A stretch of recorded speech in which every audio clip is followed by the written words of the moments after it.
Bismillahirrahmanirrahim. Assalamualaikum warahmatullahi wabarakatuh. Allah subhanahu wa ta'ala berfirman, A'udzu billahi minasyaitonir rajim. Bismillahirrahmanirrahim. Ya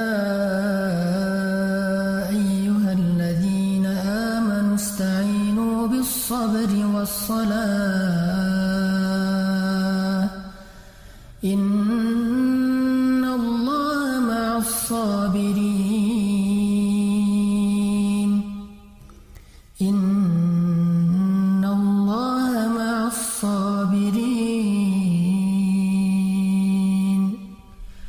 Wahai orang-orang yang beriman, mintalah pertolongan dengan sabar dan sholat. Sesungguhnya Allah bersama dengan orang-orang yang sabar.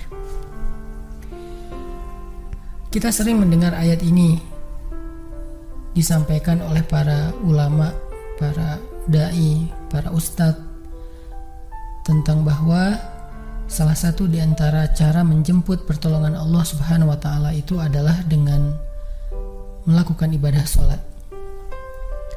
Pertanyaannya adalah, sholat yang seperti apakah yang bisa menjemput pertolongan Allah dalam kehidupan kita pada saat kita sedang mengalami ujian yang berat? Banyak orang yang bilang, saya sholat tapi kok hidup saya gini-gini aja. Banyak orang yang bilang, saya udah sholat tetapi kok doa saya belum diijabah. Saya udah sholat tapi kok masalah saya masih belum selesai. Saya udah sholat tetapi kok musibah saya terus beruntun, tidak pernah berhenti. Saya udah sholat tapi kok musibah terus terjadi dalam hidup saya. Sehingga teman-teman yang dirahmati Allah, kita perlu belajar sholat yang seperti apa yang bisa menjemput pertolongan Allah Subhanahu wa ta'ala secara ajaib. Mari kita renungkan sebuah kisah yang pernah disampaikan oleh sahabat Anas bin Malik radhiyallahu an, bahwa dahulu di masa Nabi ada seorang laki-laki di kota Madinah yang melakukan perjalanan antara Syam ke Madinah untuk berdagang. Di tengah perjalanan, laki-laki ini dirampok oleh para perampok.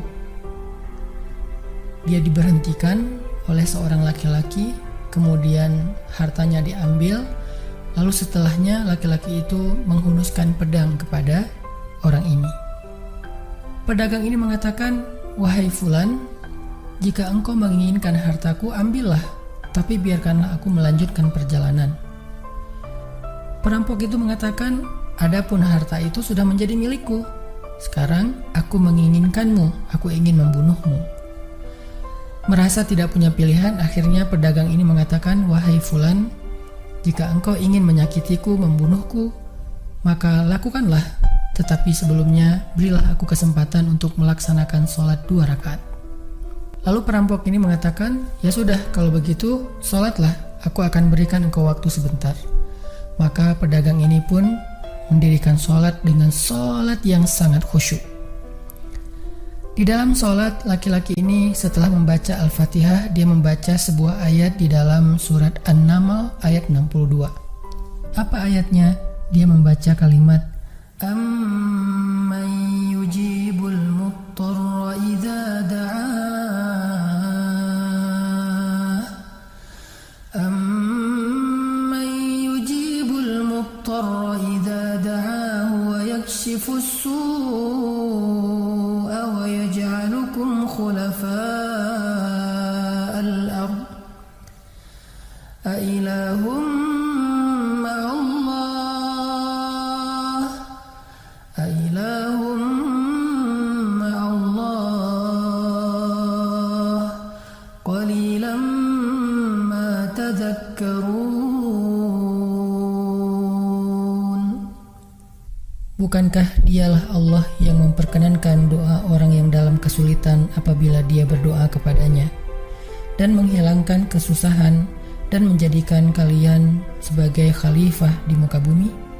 Apakah di samping Allah ada Tuhan lain yang patut disembah atau dimintai pertolongan? Sedikit sekali dari nikmat Allah yang kalian ingat. Shadaqallahul azim. Teman-teman yang dirahmati Allah Subhanahu wa taala, inilah ayat yang dibaca oleh pedagang tadi ketika dia sholat 2 rakaat. Dia membaca kalimat ini dengan penuh penghayatan dan perenungan. Dia mentadabburi ayat ini. Amma yujibul muttarra idza da'ah wa yakshifus su'. Bukankah dialah Allah yang memperkenankan doa orang-orang yang dalam kesulitan dan menghilangkan kesusahan? Dia menghayati ayat ini. Dia mentadabburi ayat ini.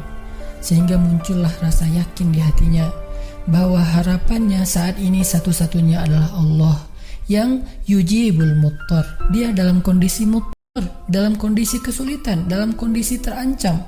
Muttar itu bisa bermakna terancam, kesulitan, kesusahan, dan berbagai macam makna dari ketidakberdayaan. Siapa yang yujibul muttar? Siapa yang akan memperkenankan doa orang yang tidak berdaya selain Allah? Wa yakshifus su', dan menghilangkan kesusahannya selain Allah? Maka mulai muncullah rasa yakin di dalam hati laki-laki ini setelah membaca ayat tersebut. Setelah selesai dia lakukan sholat, kemudian dia mengangkat kedua tangannya. Dia berdoa kepada Allah dengan menyebut nama-nama Allah yang mulia. Ya Rabbi, wahai Tuhan yang maha pengasih, wahai Tuhan yang maha penyayang, wahai Tuhan yang memiliki arsy yang mulia, wahai Tuhan yang menampakkan makhluk, wahai Tuhan yang maha mengembalikan, wahai Tuhan yang maha melaksanakan apa yang Dia kehendaki. Aku mohon dengan cahayamu yang memenuhi sudut-sudut arsy-Mu. Hamba mohon kepadamu dengan kekuasaanmu yang menguasai makhluk-Mu, dan dengan rahmat-Mu yang meliputi segala sesuatu. Tidak ada Tuhan yang berhak disembah selain Engkau, ya Allah. Wahai Tuhan yang maha penolong, tolonglah aku. Laki-laki ini berdoa meminta kepada Allah dengan menyebut kebesaran Allah di arsy, menyebut cahaya-cahaya yang dimiliki oleh Allah yang meliputi arsy-Nya yang mulia.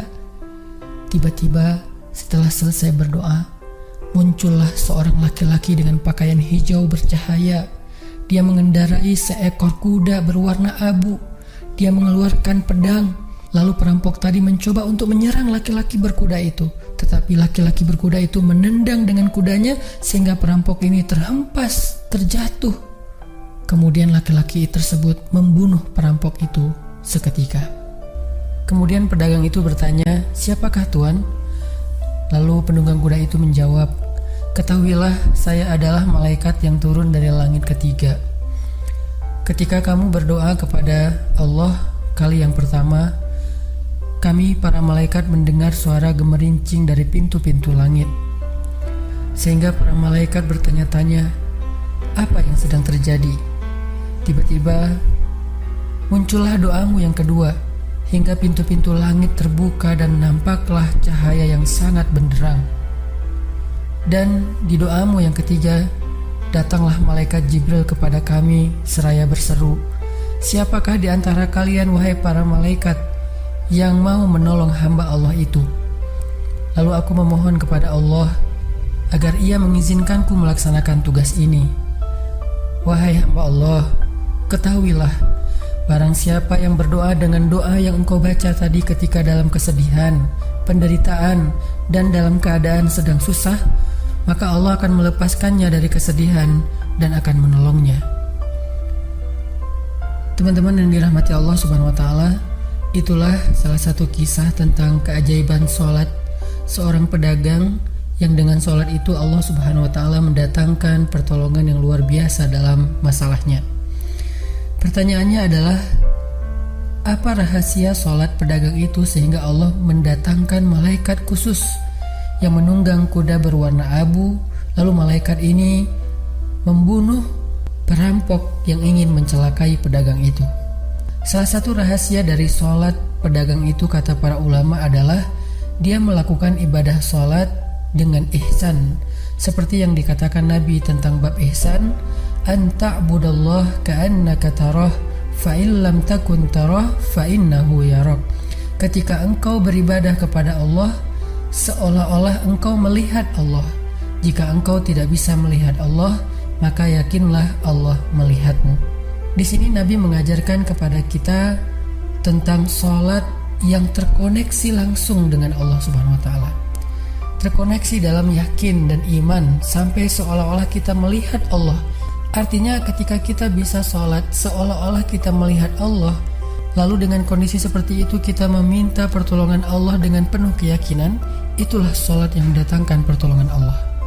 Atau kalau kita nggak bisa membayangkan bahwa kita melihat Allah karena itu memang sulit, maka yakinlah Allah melihat kita dan itu pasti. Artinya bahwa Allah itu pasti mendengar kita, melihat kita, dan sedang menunggu apa yang kita butuhkan. Maka orang yang bisa melakukan sholat dalam keadaan benar-benar seperti sedang bertemu dengan Allah, lalu dia meminta pertolongan Allah Subhanahu wa Ta'ala seperti pedagang tadi, maka sholatnya itulah yang disebut di dalam Al-Quran wasta'inu bis sabri was sholah, sholat yang bisa mendatangkan pertolongan Allah Subhanahu wa Ta'ala. Semakin sering kita melakukan sholat dengan ihsan, benar-benar seperti bertemu dengan Allah Subhanahu wa Ta'ala. Kalau kita nggak bisa ngerasain bagaimana cara menghayati kita melihat Allah, yakinlah Allah melihat kita. Dan kalau kita bisa mendawamkan ini dalam sholat 5 waktu dan dalam sholat-sholat sunnah kita yang lain, terutama sholat tahajud, maka insya Allah sholat kita sudah menjadi jalan keajaiban dalam kehidupan kita.